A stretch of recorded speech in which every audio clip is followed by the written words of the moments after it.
तो हम लौंगा सराय में हैं। बुलंदशहर का ये गांव है, बीपी अशोक साहब का गांव है। और बीपी अशोक साहब ने यहाँ 2 अप्रैल 2018 में जो भारत बंद हुआ, उसमें जो 13 नौजवान शहीद हुए थे, उनकी याद में एक बहुजन क्रांति स्तंभ बनवाया था। तो आज लाखों की संख्या में लोग यहाँ पहुँचने की उम्मीद थी। आज 15 अगस्त है, लेकिन शासन प्रशासन की तरफ से एन टाइम पर, एन समय पर परमिशन देने से जो है वो मना कर दिया गया। फिर भी यहाँ हज़ारों की संख्या में लोग पहुँचे हैं।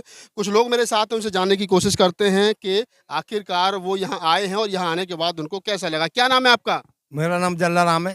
जल्लाराम जी, आप कहाँ से आए हैं? राजस्थान अलवर से। अलवर से। तो आप यहाँ आए हैं बुलंदशहर में इस स्तंभ का दीदार करने के लिए, कैसा लग रहा है आपको? बहुत अच्छा महसूस लग रहा है। समाज का जो बच्चे शहीद हुए थे 2 अप्रैल में, उनका स्तंभ बन गया था, ये विश्व में याद रखा जाएगा और आने वाली पीढ़ियों को भी ये सबक मिलेगा कि भाई हमारे बच्चे शहीद हुए, उनकी याददाश्ती में बनाया गया है। तो मैं, आपका बेटा था पवन जो शहीद हुआ था, उसकी फोटो भी यहाँ लगी है? हाँ, लगी हुई है पवन की। बेटे की याद तो आती होगी थोड़ी बहुत कभी कभी? याद आती है बेटे की, और जब यहाँ आते हैं तो और याद आने लगी ज़्यादा। तो समाज ने इतना कुछ दिया, शहीद का दर्जा दे दिया और आज उनकी याद में स्मृति जो है वो स्तंभ बना दिया गया है। तो आपको लगता है कि मतलब आपके बेटे की जो शहादत थी वो कहीं ना कहीं समाज उसको याद कर रहा है?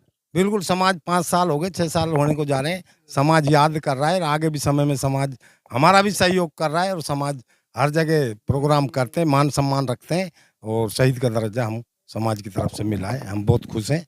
समाज ने बेटे के जाने के बाद में आपका ख्याल रखा? बिल्कुल, समाज बहुत ख्याल रख रहा है। हम अच्छे, पूरे राजस्थान में मान सम्मान होता है और याददाश्ती में बुलाया जाता है। हम बहुत खुश हैं। बेटा आप ही लोगों का था और आज उसकी वजह से हमें सम्मान मिल रहा है। हम बहुत खुश हैं और समाज हमको सर्वोपरि मानता है और बुलाता है, आने जाने का खर्चा देता है और सारी व्यवस्थाएं करता है। हम तो समाज से बहुत खुश हैं। आगे भी हम समाज की इसी तरह सेवा करते रहेंगे, समाज हमको याद करता है। तो ये पवन कुमार जो शहीद हुए थे, उनके फादर हैं, आप पवन की मम्मी हैं। तो बेटा नहीं रहा दुनिया में, आज उसकी याद में यहाँ पर हजारों की संख्या में लोग इकट्ठा हुए हैं। उसकी याद में स्मृति जो है वो बहुजन क्रांति स्तंभ बनाया गया। कैसा महसूस हो रहा है अंदर से? खूब महसूस।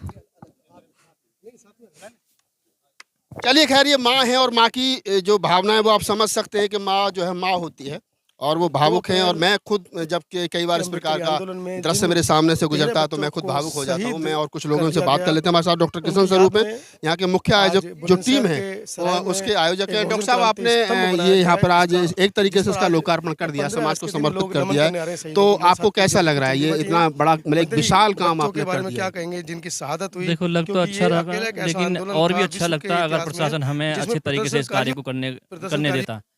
जो संख्या थी वो संख्या बहुत नामात्री आई है आज, लेकिन प्रशासन ने पूरी कोताही बरती। दलित समाजों का जो शोषण ये करते आए और आगे भी करते रहेंगे, मुझे तो ऐसा लगता है।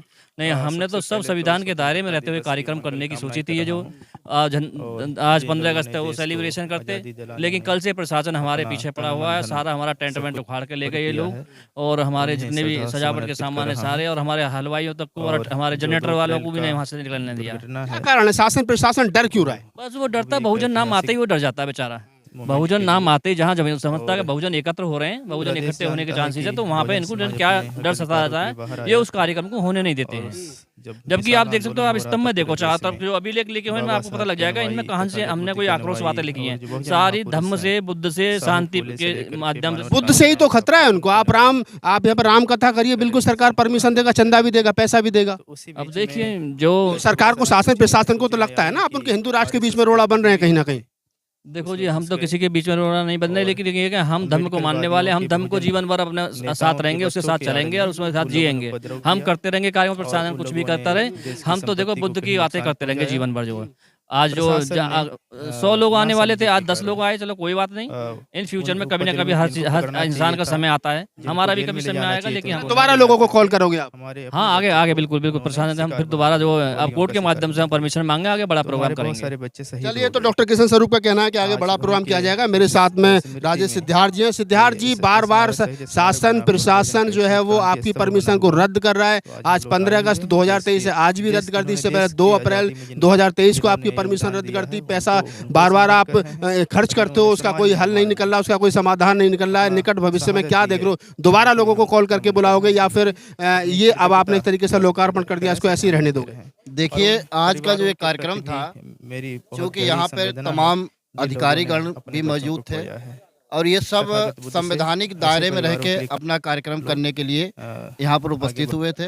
क्योंकि मैं राजनीतिक व्यक्ति हूँ बड़ा दुख आया और राजनीतिक व्यक्ति जब बोलता है तो राजनीतिक की भाषा भी बोलता है। मनोबल से हमारे देश के अंदर ये आज पहली बार नहीं, इतिहास गवाह है कि दलित, शोषित, वंचित, पीड़ित समाज के लोगों ने, चाहे वो देश की आज़ादी हो, चाहे कोई क्रांति आई हो, उन शहीदों की इतिहास मिटाने का काम किया गया।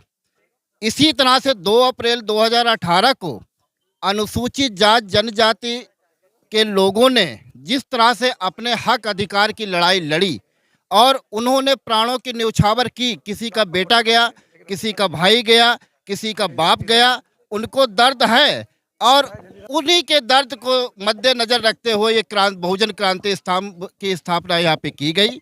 प्रशासन की इतनी गंदी सोच है, सरकार की इतनी गंदी सोच है कि हमारे शहीदों की आवाज़ को दबाने का काम किया गया है। निश्चित तौर पे हम संवैधानिक तरीके से आज तो कार्यक्रम को निपटा रहे हैं, लेकिन आने वाले समय में सरकार को मुंह तोड़ जवाब देने के लिए हम तैयार हैं। हम नहीं चाहते हैं कि दोबारा बहुजन क्रांति स्तंभ इस देश में बने।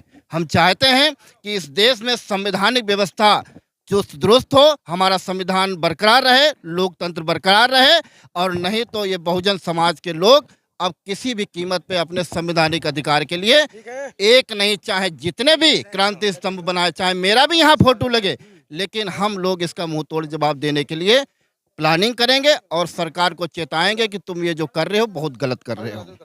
तो देखा आपने कि लोगों में गुस्सा भी बहुत ज़्यादा है और जिस प्रकार से राजेश सिद्धार्थ जी ने कहा कि समय आने पर सरकार को मुंह तोड़ जवाब दिया जाएगा। मेरे साथ और कुछ लोग हैं, उनसे बातचीत कर लेते हैं।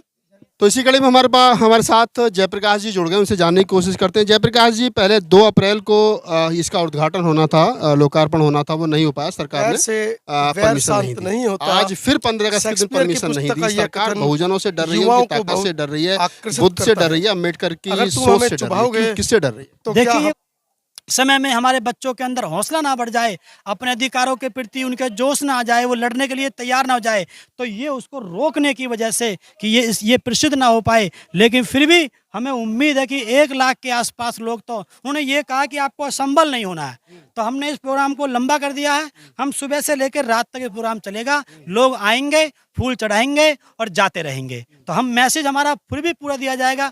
हमने सोशल मीडिया को, आप लोग सब लोग को यहाँ बुलाया है, तो इसके माध्यम से भी ये बात पहुँचेगी। तो कहीं ना कहीं ये सरकार में बैठे हुए लोग हैं, उनकी मंशा गलत है। अगर आज बहन जी की सरकार होती तो ऐसी स्थिति नहीं आती, मेरा ऐसा मानना है। चलिए, तो आप जयप्रकाश जी थे और इनका कहना है कि सरकार जो है वो डरी हुई है और अगर अपनी सरकार होती, बहन जी की सरकार होती, तो शायद ये बड़े गर्व के साथ और बड़े हर्षोल्लास के साथ में इस बहुजन क्रांति स्तंभ का लोकार्पण किया जाता है। सरकार बार बार पाबंदी सिर्फ इसलिए लगा रही है क्योंकि सरकार कहीं ना कहीं बहुजन समाज के विचार से, बहुजन समाज के महापुरुषों के विचार से डरती है और उन्हें लगता है कि उनके बीच में बाधा का काम